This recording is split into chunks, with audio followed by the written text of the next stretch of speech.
میں یہ چاہتا ہوں کہ آپ کو قربانی کی حیثیت شریعت میں کیا ہے وہ بتا دوں۔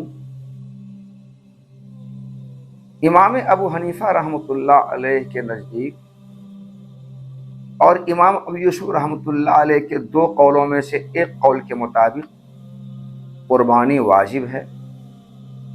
امام شافعی رحمۃ اللہ علیہ کے نزدیک قربانی سنت مؤکدہ ہے۔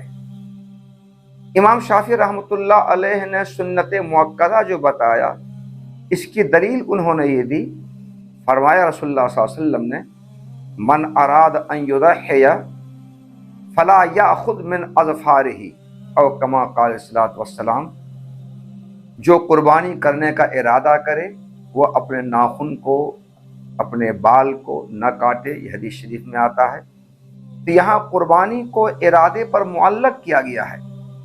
قربانی کو ارادے پر معلق کرنا اس بات کی دلیل یہ ہے کہ قربانی واجب نہیں ہے، آدمی کی چاہت پر، اپنی مشیت پر، اپنی خواہش پر ڈیپینڈ کرتا ہے، یہ واجب نہیں ہوگا، زیادہ سنت ہوگا، اور سنت میں سنت مؤکدہ ہو سکتا ہے، واجب نہیں ہوگا۔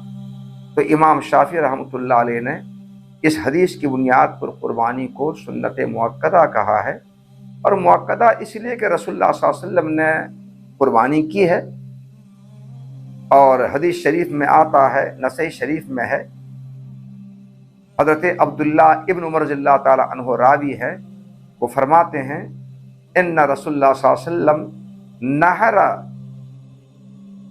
یوم الاضحیٰ بالمدینہ، مدینہ منورہ میں قربانی کے دن آپ صلی اللہ علیہ وسلم نے قربانی کی ہے، یہ آپ صلی اللہ علیہ وسلم کا عمل ہے۔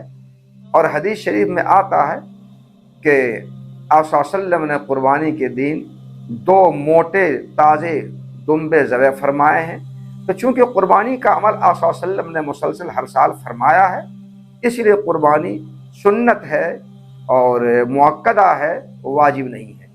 امام ابو حنیفہ رحمۃ اللہ علیہ کے نزدیک قربانی واجب ہے، اور ان کے یہاں واجب ہونے کی دلیل یہ ہے کہ فرمایا رسول اللہ صلی اللہ علیہ وسلم نے من وجد سعۃ فلم یضحی فلا یقربن مصلانا۔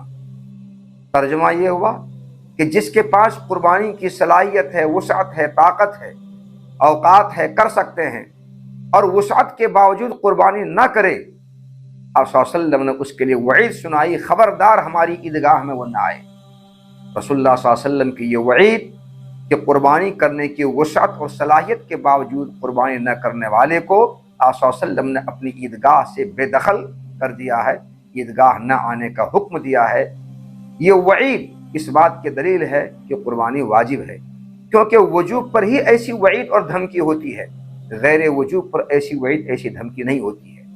نیز ایک حدیث میں آپ صلی اللہ علیہ وسلم نے فرمایا ضحوا فإنہا سنت ابیکم ابراہیم، قربانی کرو کیونکہ یہ تمہارے باپ حضرت ابراہیم علیہ السلام کی سنت ہے۔ یہاں پر سنت کے معنی طریقہ کے ہے۔ سنت کا معنی فقہ میں جو احکام کی جو مختلف حیثیت کے اعتبار سے درجہ بندی ہے، وہ مراد یہاں پر نہیں ہے۔ یہاں پر سنت کے معنی طریقہ کے ہے کہ تمہارے باپ حضرت ابراہیم علیہ السلام کا یہ طریقہ رہا ہے، ان کی عادت رہی ہے، وہ کرتے رہے ہیں، اس لیے تم بھی قربانی کرو۔ اس حدیث شریف میں آپ صلی اللہ علیہ وسلم نے ضحوا کا صیغہ استعمال فرمایا ہے، اور عربی گرامر کے لحاظ سے ضحوا صیغہ امر ہے، اور صیغہ امر وجوب کے لیے آتا ہے۔ اس حدیث سے معلوم ہے قربانی کرنا واجب ہے۔ دوسری حدیث میں بھی فرمایا سمنوا ضحایاکم فإنہا علی الصراط مطایاکم، قربانی کے جانوروں کو موٹا تازہ فرما کر کے رکھو، کیونکہ یہی قربانی کے جانور پل صراط پر تمہارے لیے سواری کام دے گا۔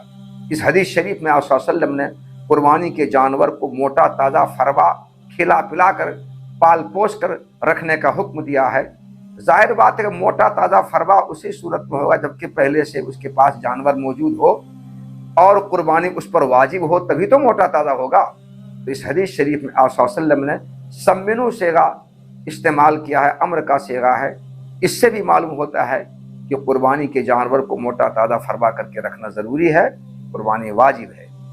تو یہ چند دلائل ہو گئے قربانی کے وجود کے۔ بہرحال ہم لوگ امام ابو حنیفہ رحمۃ اللہ علیہ کے فالوورس ہیں، اس لیے قربانی صاحب حیثیت پر واجب ہے۔ اور قربانی کے واجب ہونے کے لیے وہی شرط ہے جو زکوٰۃ کی واجب ہونے کے لیے ہے۔ زکوٰۃ کی واجب ہونے کے لیے شرط کیا ہے اور صدقہ فطر کے واجب ہونے کے لیے شرط کیا ہے؟ وہ یہ ہے کہ قربانی کے دن آدمی 52.5 بھر چاندی یا 7.5 بھر سونا یا ان دونوں میں سے کسی کی قیمت کے برابر انڈین کرنسی کا مالک ہو، یا ان دونوں میں سے کسی کی قیمت کے برابر تجارتی مال کا مالک ہو، یا ان دونوں میں سے کسی کی قیمت کے برابر انڈین کرنسی کا مالک ہو، ایسے آدمی پر قربانی واجب ہوگی۔ یہ قربانی کے وجود کے دلائل تھے۔ اب رہی بات کہ قربانی اس شخص پر واجب ہے جس کے پاس مال ہو مگر حاجات اصلیہ سے فارغ ہو۔